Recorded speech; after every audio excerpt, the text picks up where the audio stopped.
masyarakat kami mengucapkan turut berduka cita dulu atas meninggalnya anaknya. Mungkin Ya. Rapiin dulu. Handphone turunin dulu dikit handphone. Oke, udah ya. Oke, yuk. Rekan-rekan media semua, kami mengucapkan terima kasih buat kehadirannya, memberikan ucapan bela sungkawa kepada Maura, anak kami tercinta. Kami jelas merasa betul-betul kehilangan. Karena kami punya anak dua ya, Maura dan Dimel. Jadi sekarang anak kami tinggal satu. Namun demikian saya yakin apa yang Maura hadapi sekarang adalah yang terbaik dari Tuhan. Mungkin hilang semua sakitnya gitu. kalau boleh tahu sakit apa? Dia kalau sebab penyakitnya kan adalah henti jantung kan. Terus tadi kami bawa ke rumah sakit jam 5 pagi, dinyatakan meninggal 5.37, jadi sempat ada waktu 37 menit dan tidak tertolong. Jadi sudah lemas dan sudah dingin.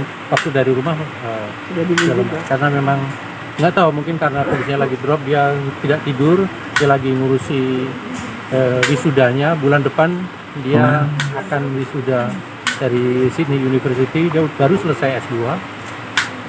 Wisudanya masih belum tahu boleh atau tidak pergi ke Australia karena masih lockdown kan. Kemudian dia juga melamar kerja, mungkin karena stres beberapa hari ya, tidak tidur, dan ya begitulah. Ternyata ada beberapa hal yang tidak bisa dideteksi oleh kita semua. Mungkin juga Maura sendiri juga tidak menduga bahwa akan Akibat fatal. Belum ada penyakit lainnya, Pak. Relatif tidak ya, cuman ya memang Maura kan memang biasalah remaja kan, antidepresan, ada depresi, stres gitu-gitu kan. Jadi ya konsultasi ke psikolog, ke psikiater gitu juga anak muda. Itu Apalagi dilakukan. ya. Untuk Ya. kronologinya Karena kalau saya melihat pandemi ini juga membawa satu akibat ya, banyak orang frustrasi karena nggak bisa bergaul bebas, mau berinteraksi sulit gitu.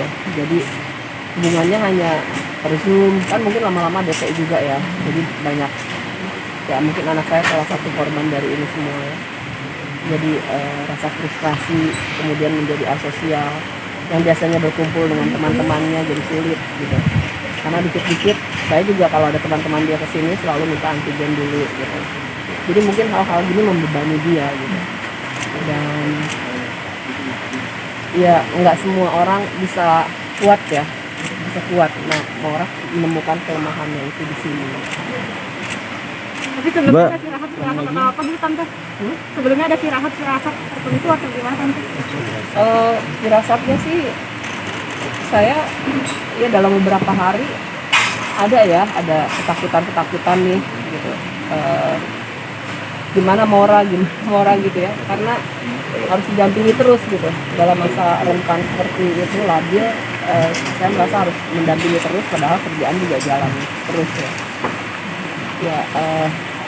Namun apa yang tadi malam terjadi, rasanya sekarang ini sudah yang terbaik mungkin yang Maura dapatkan, mungkin yang menjadi tujuannya juga gitu. Jadi tidak ingin membebani semua orang ya. Ya saya berharap dia sudah menemukan surganya. Sosok almarhum di mata Mbak Nurul, sosok almarhumah seperti apa sih anaknya? Ya kalian pasti tahu semua, Maura pertama anak yang sangat cantik ya, sangat pintar. Maura itu orang yang sangat cerdas. Mungkin karena cerdasnya menjadi eksentrik. Nah itu tatonya ada di seluruh badan ya. Jadi tidak mau dibatasi begitu. Dan ada piercing juga. Ketika saya melarang, jangan melarang saya, itu bagian dari kepuasan saya gitu.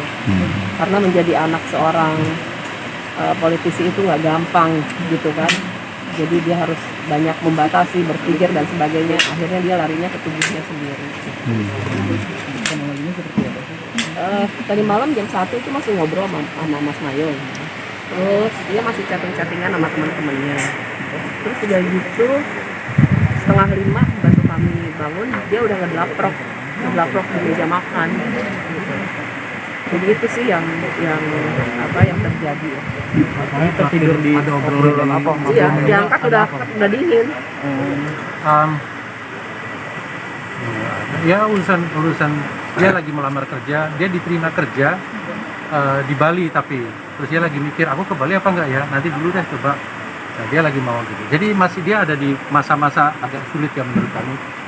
Sekolah sudah selesai tapi belum wisuda. Di sisi lain dia harus mencari kerja. Dari beberapa lamaran itu ternyata kemarin dia cerita ada satu yang minta aku datang akan follow up tapi di Bali gitu. Baru sampai itu. Mungkin kalau misalnya tidak ada apa-apa hari ini kita akan ngobrol lagi soal ya sudah silahkan di follow up dan lain sebagainya.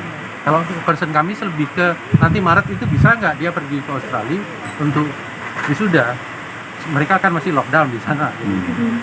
Nah, Kabarnya untuk mau jadi dosen ya, Bang Mayo? Iya, dia pengen Kabarnya mau jadi jadi dosen. dosen. Dia pengen jadi dosen. Kan dia selama sebelum pandemi ya, Iya. kan dia ngajar ekskul di Napi Scientist tentang science gitu.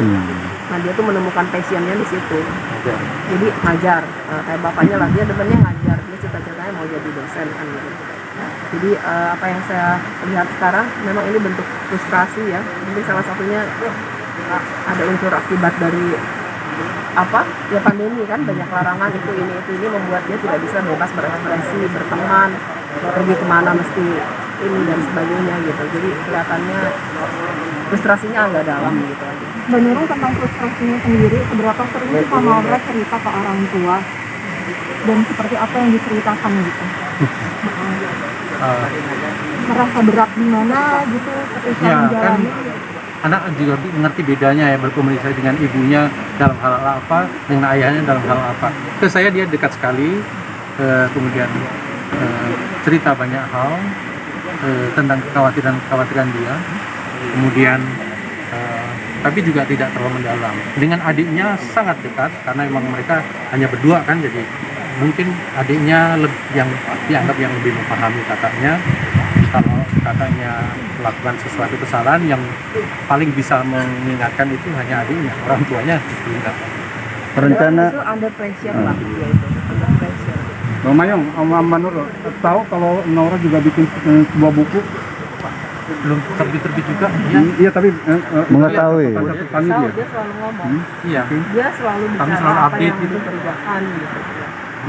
Emang tahu bukunya? Ya katanya enggak, tadi sahabatnya sempat bicara. Iya. Kalau dia lagi mempersiapkan sebuah buku, Belum dia mau dapat bikinkan. penerbit aja. Belum dapat penerbit karena Mau bukunya kontroversial lah ya. Memang dia kan anaknya nyentrik, anti mainstream gitu. Dengerin lagunya aja semalam lagu-lagu metal gitu. Yang dia bilang lagu apa sih ibu nggak pernah dengar, ini tentang sosial demokrat katanya gitu. Jadi Bukunya itu lebih pada penggambaran dirinya. penggambaran dirinya buat saya dia adalah seorang pemberontak. Dia anti mainstream. Anti mainstream. Free ya, freedom banget. Biasa. Dia belajarnya, dia belajar S2 di Sydney University, apa social Ambil apa? culture, kebudayaan kebudayaan masa kini gitu, yang merobos segala macam ukuran dan tatanan gitu, post-truth dan lain sebagainya. Dia berminat sekali dengan hal yang kayak gitu ya, itulah dunia. Ya sudahlah teman-teman. kabarnya rencananya besok mau dimakamkan di San Diego, mungkin bisa di Besok dimakamkannya jam 10, berangkat dari rumah ini ke San Diego Hills.